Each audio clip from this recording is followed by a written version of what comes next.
Hi friends, welcome to Jeeva's garden. இன்றைக்கி நம்ம கார்டனில் ஈஸியாக வளர்க்கக்கூடிய கீரை செடியெல்லாம் உங்கள்கிட்ட காமிக்கேன். பாருங்கள், இது கானா வாழைன்னு சொல்லுவாங்க. பாருங்கள், இது எவ்வளவு நியூட்ரிஷியஸ் கீரைன்னு சொல்லி. இதை பருப்பு கூடால கடைஞ்சி சாப்பிட்டா ரொம்ப டேஸ்ட்டாக இருக்கும். இது வந்து களைச்செடியாக தான் வளரும். பாருங்கள் எவ்வளவு அழகாக இருக்குன்னு சொல்லி. இதுக்கு பேர் மயில் பீலி கீரைன்னு சொல்லுவாங்க. இது நம்ம பொரியல் பண்ணி சாப்பிட்டாலே நல்லா டேஸ்ட்டாக இருக்கும். நம்ம எப்பவும் ஒரு செடியை வந்து நம்ம சீடுக்கு விட்டுறணும். இது நான் ஹார்வெஸ்ட் பண்ணிவிட்டு இப்போ பாருங்கள் சீடுக்கு விட்டுருக்கேன். இது மணத்தக்காளி கீரை.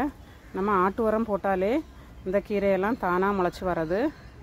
பாருங்கள், இதில் உள்ள பழம் வந்து சாப்பிட்டோம்னா நமக்கு வந்து குடல் புண்ணெல்லாம் ஆறிடும். பிள்ளைங்கள்லாம் ரொம்ப விரும்பி சாப்பிடுவாங்க. இது ரெட் ஸ்பைனாக் கீரை. இது பருப்பு குடால் போட்டு கடைஞ்சி சாப்பிடலாம். நல்ல டேஸ்ட்டாக இருக்கும்.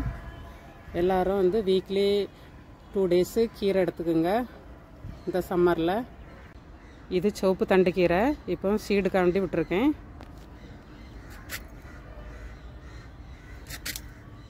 பாருங்கள், இது புதினா. இதுக்கு பேர் நீர் பிரம்மின்னு சொல்லுவாங்க. இது தண்ணிக்குள்ளேயும் வளரும். நம்ம சாதா க்ரோ பேக்கில் வச்சுருந்தாலும் நல்லா வளரும். பாருங்கள் எவ்வளோ அழகாக பூத்துருக்குன்னு சொல்லி. இதெல்லாம் ரொம்ப மைக்ரோ நியூட்ரிஷியஸ் க்ரீன்ஸு.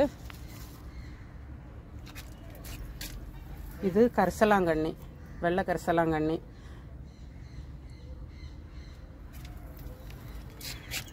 இது பாருங்கள் பொன்னாங்கண்ணி கீரை. இது நம்ம வந்து ஒரு 4-5 க்ரோ பேக்கில் வச்சுருந்தாலே நமக்கு வந்து ஃபுல்லாகவே வந்து நமக்கு கீரை கிடச்சிட்டே இருக்கும். பாருங்கள், இது ஒரு நான் 3 க்ரோ பேக்கில் வச்சுருக்கேன்.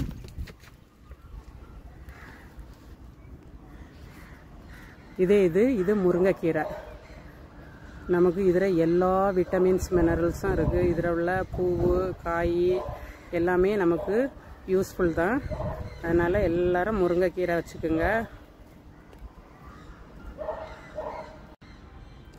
இது நச்சுக்கொட்டா கீரைன்னு சொல்லுவாங்க. இதில் நிறைய விட்டமின்ஸ் மினரல்ஸ் இருக்குது. இதை மாதத்துக்கு ஒரு தடவை நம்ம சாப்பிட்டாலே நம்ம உடம்புல உள்ள ஒரு மாதிரிப்பட்ட வளர்ச்சியான செல்லெல்லாம் வந்து நமக்கு வந்து போயிடும். இதை வந்து நம்ம மண் பாத்திரத்தில் தான் குக் பண்ணணும்.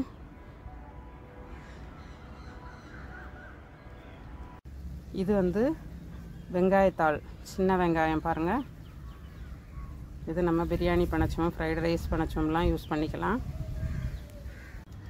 இது முடக்கத்தான் கீரை. இதில் நம்ம வந்து தோசை வறுத்துக்கலாம், ரசம் வச்சுக்கலாம், வடை பண்ணலாம். மூட்டு வலியெல்லாம் குறையும். இந்த வீடியோ பிடிச்சிருந்தனா லைக் பண்ணுங்கள், ஷேர் பண்ணுங்கள், சப்ஸ்கிரைப் பண்ணுங்கள். தேங்க்யூ.